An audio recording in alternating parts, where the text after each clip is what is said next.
"Dad, who is this woman?" I asked my father. He replied, "This is my new wife, which means she's your new mom, Lisa." My father greeted Rebecca with a smile as he put his arm around her shoulder. "It's good to meet you." That was his plan then. "I have a single mother," I firmly said. "I won't tolerate anyone else in that place, so it implies you're going to be departing." Dad smirked and went on, "Leave or live with your new mom." Unexpectedly, I said, "All right," to both Rebecca and Dad. It's unlikely that they anticipated this kind of reply. "I'll prepare for my departure," I told them. "You two can do as you please." And I returned to my room to pack. "I appreciate everything that you have done. Henceforth, we are strangers. I won't be informed of anything that occurs to you." Dad called me frantically a month later, saying, "Lisa, help me. Is my father absent from my life?" I pondered in my mind. I am Lisa, a third-year middle school student of 15 years old. My parents loved and appreciated me since I was their only child. I believed that I was the happiest child alive, but when I was in 6th grade, I found out that wasn't the case. It must be Lisa, am I correct? A flamboyant woman called out to me from the school gate one day while I was in 6th grade. I was unable to reply right away. Soon after starting primary school, a teacher taught me 5 important lessons. Don't go, don't ride, shout, run away, and tell an adult straight away. I immediately committed these to memory since these were the first self-defense techniques we were given. "Well, did I frighten you?" "It's okay, I'm your dad's friend," the buoyantly dressed woman with dazzling blonde hair, arranged in a bun, big sunglasses, and a smile on her face, remarked. However, I was well aware that adults who assure you everything is fine frequently aren't. I'd seen that in dramas when kidnappers use that as justification for kidnapping kids. "Look, Lisa, I can see it's you." The woman produced a similarly showy smartphone after rummaging inside her lavishly adorned bag. Her long, elaborately painted nails left me wondering how she lived with them. She showed me the screen, on which was a picture of me and my parents from when I had my first communion at a church. I was using the kid's phone, and there was the exact same picture set as wallpaper. How was life for this woman? Startled, I found it much harder to reply. "Do you wonder why I own this?" "It's not at all weird." With a happy chuckle, the woman returned the smartphone to her purse. "Rebecca is my name. Could you please ask Mom to give me Dad right away?" That's exactly what Rebecca, the woman, said, and was off and running. I was in the 6th grade and had a hazy understanding of what she was saying, but I had no idea what to do. I came home in a trance, and when I saw Mom's warm face, I made the decision to remain silent. In all honesty, I was at a loss for words from that point on. I carried on with my life as usual on the outside since Dad never changed. He was always gorgeous, tall, family-oriented, caring, and hoping to be an actor. My dad was really proud of himself. However, there was a tiny, firm, weighty, and frigid knot in my heart. That lump was always there, no matter what I did. I entered middle school after graduating from elementary school without saying anything. My parents attended the entrance advice session as regular parents before I started my course, and we took a picture in front of the middle school's main gate. On either side of me were my parents, dressed in suits. All that was visible to anyone observing us was a typical, content family. That might not have been the case, though. I was contemplating these things when my father's words snapped me out of my daydream. He returned to show us the screen after thanking the photographer. I pondered whether Dad would also give that Rebecca-named woman this picture. Mom noticed my strange expression and inquired worriedly. "Nothing," I answered, glancing from my father to my mother. I was unable to tell my mother anything at all. As long as Mom is unaware of Dad's relationship with Rebecca, it doesn't matter if it is true. That's why I'm unable to speak. I have to act as though I know nothing. I considered what had transpired as I glanced at my mother. It's possible that Rebecca, the woman in question, simply developed a personal attachment to my cool dad and said those hurtful things as a result.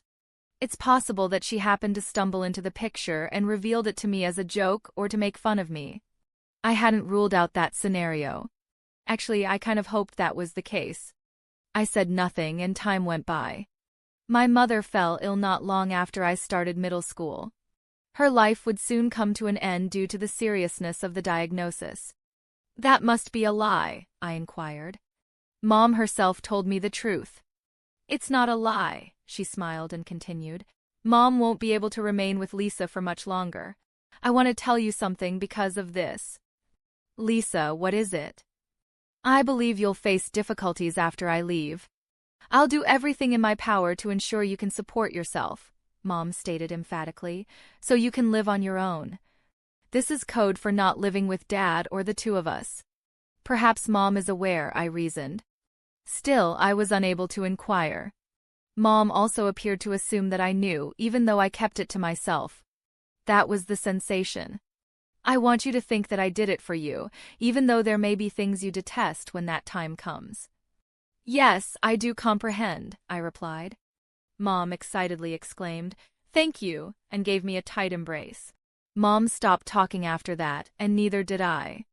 We continued to live as if nothing had happened, just the three of us. The sole distinction was that Mom's condition deteriorated over time, requiring many hospital stays until she was unable to return. And that was all.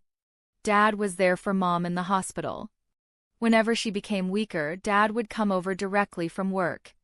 He would return early from his home to take care of the house and cook. Dad will take care of the house, so Lisa, please stay by Mom's side, he replied. He was a wonderful husband and father to everyone who happened to glance at him, but there was something fake about his words and facial expressions. I prepared soup. What is the flavor like? He asked. Yes, it tastes really good. Dad is a fantastic cook. Always cooking for Mom is the best, I responded, acting like a scripted husband and wife. He continued, get well soon and cook us delicious meals again. I was with them too, feigning to be the daughter and grinning falsely at them. Why? I realized it was a ruse. Mom probably knew too. Mom and I went along with Dad's performance as he went on. It seemed like nothing was wrong, and we were simply enjoying Mom's final days in peace. We were just playing with the family and passing the time, that was it. Mom passed away when I was in my 3rd year of middle school, maybe 2 years later. A parent losing their child is a deeply sad and terrible situation that only those who have gone through it can truly comprehend. Dad did a wonderful job portraying a husband who had lost his wife at the wake and funeral. Like me, he shed tears, but they seemed hollow in some way. While the audience wept for the father and daughter who had to leave, I was simply in awe of Dad's performance. I was left alone after the wake and the funeral. I made a vow to Mom, but everyone who came told me to stick by Dad from now on. I have to work hard on my own. Dad rarely returned home, as was to be anticipated. I am old enough to be on my own. I'm alone for the majority of the day because Dad stated, "Sorry, but I'm busy with work," and walked out of the house. Though to be honest, it was difficult. I was ready. I had imagined that he might consider his daughter a little once Mom passed away.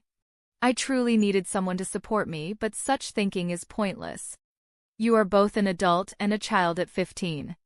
As a result of growing accustomed to the lonely days, an incident happened the day following the month-long memorial ceremony. It was a Saturday. I was alone at home because it was a school holiday, but outside the noise level increased. Start by getting rid of everything that is superfluous. Thereafter, tidy up before relocating these belongings. Dad angrily gave the crowd instructions. What's happening? How are you using my mother's belongings? I was shocked to see that the visitors were beginning to remove Mom's possessions from the house. No, don't take that away. I attempted to stop them by standing in the doorway. I made an effort to stop the individuals relocating Mom's belongings. They all appeared disturbed by my behavior, and they were most likely movers. I was aware that the movers were merely carrying out their duties, but who gave them this assignment? Dad, why are you taking Mom's stuff away? I assume your mom is no longer with us, so these things won't be used by anyone. I'm having them taken away because of this, Dad stated, making it impossible for anything to pass through the emotional barrier I had built. No. When you take them away, what are you going to do? I asked. What can be sold will be sold, and what can't be disposed of will go in the trash, Dad responded, seeming a little pleased with the way things were going. Leave them in place. These were made by my grandparents for Mom's bridal trousseau, I insisted. The trousseau that my mother's parents had planned was really valuable, and they were wealthy. The movers were currently attempting to remove it. My statements seemed to bother the movers as they exchanged glances. When my mother was young, my grandmother fashioned this trousseau for her marriage. They hold great significance, I explained. A voice behind me said, "Wow, that's some amazing stuff." I turned around to see Rebecca. She pushed past me and peered at my mother's trousseau. "I'm not too familiar with it, but is this considered an antique?" "Please return it." "I'll use it," she said. "Hey, put it back." I begged the movers, but they refused to stop. However, Dad did get my mom's stuff back when Rebecca complained. "Dad, who is that person?" I asked, needing confirmation. With a pleasant smile, Dad put his arm around Rebecca's shoulder and declared, "This person is my new wife, meaning your new mom, Lisa." "It's nice to meet you," remarked Rebecca. So that was his purpose then. But I had only one mother, and this person was not acceptable to me. "That implies you're going to be departing, Lisa," Dad smirked. "You remain a child at heart. You can't survive on your own if you don't pay attention to Dad, can you? This is my mother's and my home. Get rid of that woman."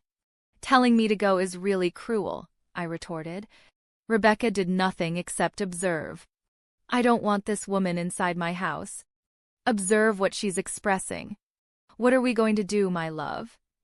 she asked, resting on my father, who appeared content. Dad replied with something unbelievable. "Well, if you really hate it that much, you have to leave. Acquire a new mother. Go if you detest it." My casual remark. "All right," astonished both Rebecca and Dad. I doubt they ever anticipated this kind of response. "After that, I'll prepare to go." "You two go about your business," I told Rebecca and the shocked Dad. Then I went back to my room to pack. Even though I said pack, not much of anything significant remained in this room. The majority of my possessions had previously been relocated to a certain location. Dad seemed to be unaware of it because he never went into my room. I hastily gathered my everyday essentials and school materials. "I appreciate everything that you have done. We are strangers from now on." "I'll be kept in the dark about your fate," I said, turning my back on Rebecca and Dad and leaving the home. I got into the cab that I had called and gave the driver my destination. "Goodbye, Dad." It worked out exactly as Mom had predicted, I whispered to myself in the back seat of the vehicle. My grandparents' house was a big suburban home. When I got there, they tearfully said, "Lisa, you did well," as they held me close. I sobbed as I embraced my grandmother, finally feeling relieved to consider that this was the final outcome. My grandparents expressed their regret, saying, "We were duped the entire time." He was pretending to be the nice husband and father. However, I didn't mind because I already knew. Mom was awake. She gave me everything she could. Because of this, Mom was aware of Dad's affair, and she might have even known that Rebecca had made contact with me. My mother never mentioned anything to me. If she hadn't become ill, I wonder if she would have kept up the facade of a happy married couple with Dad. However, Mom must have made her decision after learning about her illness, considering what would happen to me after she passed away. She promised to exert all of her effort. Household duties were one of those things. Mom and I had been cooking together since I was in elementary school, and I had been assisting her ever since. I was able to prepare most of Mom's recipes. She taught me everything she could in the final year before she died. Therefore, I didn't have any difficulties with that part, even when I was living alone and Dad wasn't home. I could clean and do laundry in that house. After Mom died and Dad never came back, I took care of myself. I owe it all to the lessons I learned from my mother. Another thing Mom did, the consequences of which were later realized. Dad called all the time, a month after I moved out of the house where I grew up. Though I knew he would, I chose to ignore it. If it ended with a single phone call, it wouldn't be enjoyable. I turned off my phone, locked it in my room, left for school, and didn't pick it up right away when I got back. I didn't pick it up until after I had taken a bath and it was time to go to bed. There could have been up to 300 missed calls. When I looked through the call record, my phone was ringing in front of me. It was silent, but the screen illuminated to let me know. Perhaps it's time for me to finally answer the phone. Silently, I said, "Hello. Why didn't you respond earlier, Lisa? How many times have I called? Do you think you know?" I immediately received a yell. How rude, I thought, and remained silent. "Greetings, Lisa. How come you're not answering?" I said nothing. "It's Dad, Lisa. Have you remembered to listen to my voice?" I wished I could forget, but unfortunately I remembered. I sighed. "Lisa, help me. I don't have a father, do I?" I replied. Dad paused for a while and then continued, "This is me, your dad. I'm in serious trouble. Are you unable to assist? Lisa wouldn't be the type of daughter to desert her parents, is she?" His alluring tone made me uncomfortable. "As I already stated, I am fatherless. The number you have must be incorrect. Kindly have a look at it," I said. I hung up and switched off my phone. That way I wouldn't have to listen to the man who used to be my father's voice. Ever again, I'm going to stop using this phone soon. Maybe because I stopped responding, Dad and Rebecca arrived at my grandparents' house the following day. "Let me check on Lisa. She must have been impacted by you. Send her back immediately." "That's correct. Lisa, please come back home. I'm a young, attractive mother who has come to get you. I'll forgive you right now. Return to that residence, and then you are free to leave," Rebecca added. Dad and Rebecca were expelled for visiting my grandparents' home. As I am the owner of that house, Mom gave me ownership of the house and other possessions before she passed away. I had the authority. My mom received the house as a present from her grandparents upon her marriage. Knowing that she was sick, Mom took swift action. She gave me ownership of the house, and she paid the inheritance tax correctly, of course, but she kept Dad in the dark. Dad must have worried because he believed he had ownership rights to the house and that Mom's estate belonged to him. I requested that my guardian, a lawyer, give Dad a notice of eviction. That's when he realized the truth and contacted me in a panic. He was given a notice to leave within a month or face legal action from me. It was written understandably. Simultaneously, I instructed the attorney to document that every piece of furniture in the house was mine and that if anything was destroyed, I would demand payment. Before I left, I had taken pictures of every household object. I recall the movers being really brutal with everything. Rebecca might have done some harm as well. Repairing such exquisite, one-of-a-kind furniture crafted by artisans would be quite expensive. I hope there isn't any harm. Dad sent me a counter notice a few days after my original notification was sent. It included Mom's will, which specified that Dad would inherit the entirety of her estate.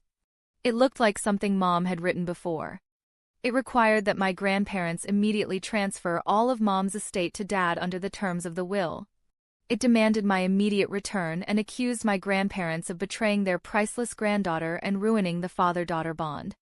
We also sent out a notification in response. Unfortunately for him, there is a newer will, thus Mom's is void. The date of the will's creation determines its priority. Since Dad's was created not long after Mom's diagnosis, on the other hand, one was dated the day before her death. When the time came, Mom filled in the dates on her pre-prepared will and gave it to the attorney. This is the most recent will that possibly exists. I could feel Mom's resolve to leave Dad nothing in her shaky handwriting. According to her will, I was to inherit the whole of her estate. Dad would not have custody of me since my grandfather would adopt me. My lawyer, who is also my guardian, was given complete authority over all operations. Mom made it clear that she didn't want to give Dad any money at all, even though the majority of her wealth was already in my name. A lawyer Dad had hired got in touch with us a few days after we sent out the second notice. "My father wanted to visit me, Lisa. According to your father, there is a misunderstanding. He doesn't understand this treatment or why you left so abruptly. What took place?" The lawyer began. Dad had told the lawyer that Rebecca didn't exist and that I had quietly moved to my grandparents' house and stopped being approachable. In addition, he claimed that when he went to my grandparents' place, they reported him to the police because they wouldn't let him see me. He was so frightened about me that he thought I might be taken prisoner by them. "My daughter is still considered a minor," he argued. He stated he was shocked that I would consent to being adopted by my grandfather without getting his permission. Perhaps her grandparents had deceived me, and I believed their lies, he maintained. She is the only priceless daughter my wife left behind. I implore you, please assist me in getting my daughter back, Dad had pleaded. The attorney claimed it was difficult to witness Dad talk so soberly about me. Your father remarked that since you lost your mother, you must be bewildered. He was unable to support you since he, too, lost the love of his life, the attorney clarified. He believes it could be the reason you've been acting this way since your mom passed away. But why is he so theatrical? I pondered out loud. Perhaps it's because his dream was to become an actor. I recalled something. Holding her hand, Dad said yes when Mom asked him to take care of me on her deathbed. This scene brought even my skeptical grandparents to tears. It felt like something from a theater. I observed icily as Dad grasped Mom's hand. There was no affectionate warmth to me. He continues to act until the end, doesn't he? I stated. I then gave the attorney a recording to listen to. It started on the day the movers came into the house and continued until Dad and Rebecca visited my grandparents. The tape exposed Dad's actual personality. The attorney's face shifted when he heard it. When it came time to bring Rebecca into the house after Mom passed away, Dad suddenly revealed his true colors. He had been acting as though he cared about me and Mom the entire time. At last, I held the proof in my possession. Well, it appears that this is a different tale. I apologize, the attorney replied, turning to go. He then told me that he turned down Dad's request and that he owed him money for lying to him under pretenses. I suppose after this, no one will be willing to represent your father, he continued. Yes, nobody would support Dad if he told the truth. Why did Dad continue this act, and why did Mom accept it? I pondered. There was a rationale. Mom's first love was Dad. She saw a performance and fell in love with Dad when she was a middle school student, the same age as me.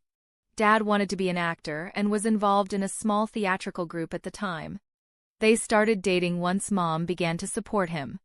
Considering that Dad was an unsuccessful actor and 8 years older, my grandparents were against the relationship. They reluctantly agreed to the marriage on the condition that they adopt Mom's last name. Not long after, Mom got her college degree and became pregnant. Mom was the only child of the head of a large corporation. After getting married, Dad gave up performing to work for one of my grandpa's companies. My grandfather had been monitoring Dad ever since. I never did trust him very much. Yes, we always sensed something was wrong with him, but when I saw him in the ICU, I believed he genuinely cared about your mom and you, my grandmother remarked. While he may not have been a great actor, Dad was excellent at tricking us. Had I not met Rebecca, I too would still think he was a great father. He's an extremely talented actor, but then, how did Mom realize? I pondered. I was shown a letter from Mom by my grandmother. The letter was left with the attorney to be delivered to my grandparents following her passing. To my most beloved parents. If you are reading this letter, it indicates that I am no longer with you. I want to start by sincerely thanking you for everything you have done for Lisa and me. I will always be appreciative of you because you have always supported us. I want you to know that your suspicions about my husband were founded. I know you have always had reservations. When my sickness was diagnosed, I came to understand the reality about him. Although it was a terrible epiphany, it provided me with the insight I needed to decide what was best for Lisa's future. Since I knew I was running out of time, I took every precaution to keep Lisa safe. I gave her full ownership of the house and other properties, guaranteed her financial security, and left the legal work to our lawyer. I wanted to make sure she wouldn't come into any harm or dishonesty. Please look after Lisa. She is a bright and strong kid, but she will require your help and support, as you have always been there for me. I know you will be there for her from the bottom of my heart. Your daughter. I experienced a range of emotions when I read the letter. Even in her last days, Mom had taken precautions to keep me safe because she knew the truth. I came to understand her love for me and the extent of her sacrifices made on my behalf. I knew that with my grandparents by my side, I could overcome any obstacles that lay ahead. Mom had loved Dad so much at first, but she began to suspect his conduct after they were married and she became pregnant, thinking it was fake. Maybe it was just her gut feeling, but after doing some research, she found that Dad had other women financially supporting him because he was attractive. Mom attempted to persuade herself that she was unique to him despite this. Eventually, though, she heard someone say, "I stole the president's daughter. One day, I will be president of my own company. Even if I don't love her, I'll take care of her because she's affluent." Even as a mere fan, Mom was always seen by Dad as a money source. She was astonished to learn this. But she believed that once the baby was born, they would become a happy family. Dad fooled everyone around him by seeming to be the ideal father once I was born. Still, Mom couldn't shake her suspicions and kept investigating him. Then, Rebecca came into the picture, becoming Dad's mistress in an attempt to unseat Mom. Since she worked at the nightclub he frequently visited and thought he was the heir to a big corporation, Rebecca was unaware that Dad was actually just Mom's husband and not my grandfather's son. Mom, who had the option to file for divorce, left the house when Dad and Rebecca eventually moved out. Although the affair was made public, they appeared to have given up and had nothing more to lose. But I could take them to court, and I ensured they were aware of it. Rebecca had attempted what amounted to willful obstruction of custody, trying to coerce Mom into leaving by revealing her presence when I was little. Damages can be demanded from a mistress who attempts to remove a parent from a minor child. Although Rebecca denied her actions, the incident was caught on camera by a detective I hired. Rebecca pleaded with me to stop the lawsuit, but I wouldn't back down. Rebecca's antics became well known as a result of the lawsuit, and she was fired from the club where she had caused numerous issues. Rebecca was asked to resign because the club, an upscale establishment that prioritizes its reputation, could not afford to employ someone of her caliber. Rebecca made a slander lawsuit threat against me, but I advised her to move forward. I don't think getting sued would concern me in the slightest. Rebecca would probably find it more problematic. She ultimately decided not to sue and left the club. She probably won't be able to work in such upscale establishments in the future. I will not get much money even if I win my lawsuit, which is still pending, but that is not the point. I plan to fight until the very end, and I will not allow them to get away with it. Dad was no longer able to remain at his business. He first gained access thanks to my grandpa's connections, and since he was anticipated to succeed his father-in-law in the end as the son-in-law, no one could ever criticize him for anything he did. But with this incident, being ejected from the house by his own daughter and having his long-term romance with Rebecca exposed, his true character became clear to all. As it happens, he wasn't all that skilled at his profession in the first place. He was a clever individual, but he was just good at acting, even though he could always put on a competent front. The truth was that he was useless, and everyone eventually discovered this. Strangely, Dad didn't become a successful actor despite his skill at acting. More than just talent is needed in the entertainment world. Maybe true stars have something that Dad didn't have, an aura.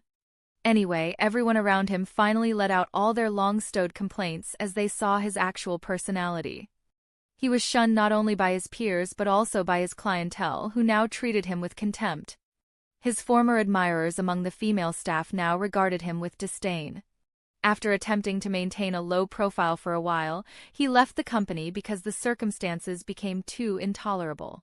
He and Rebecca are said to be living in a small flat now. He's called me a few times in the past, but now that we are strangers, I despise them. I'm not obligated to assist him. As expected, Rebecca damaged Mom's bridal tiara, and when I sought payment they complied, presumably believing they couldn't afford to file a case again. They may have spent their savings or Dad's severance pay. They may even owe money, but that's not my problem. As I already stated, it's up to them both going forward. I am now legally my grandfather's adopted child, even though this only affects our legal relationship and not my name or anything else. I'll be studying overseas after high school, getting ready to carry on my grandfather's tradition. I still cry when I think of Mom, but I can't grieve indefinitely. Losing Mom was a sad and lonely experience. She must have known that the day would come when I would need to study multiple languages to ensure that I wouldn't have any trouble with them. She truly instilled in me the ability to live independently wherever I go. This is something I really feel. I want to live up to Mom's expectations. I'm just now beginning to move toward a bright future for myself. I'm hoping to experience a variety of things overseas and meet someone who truly loves me.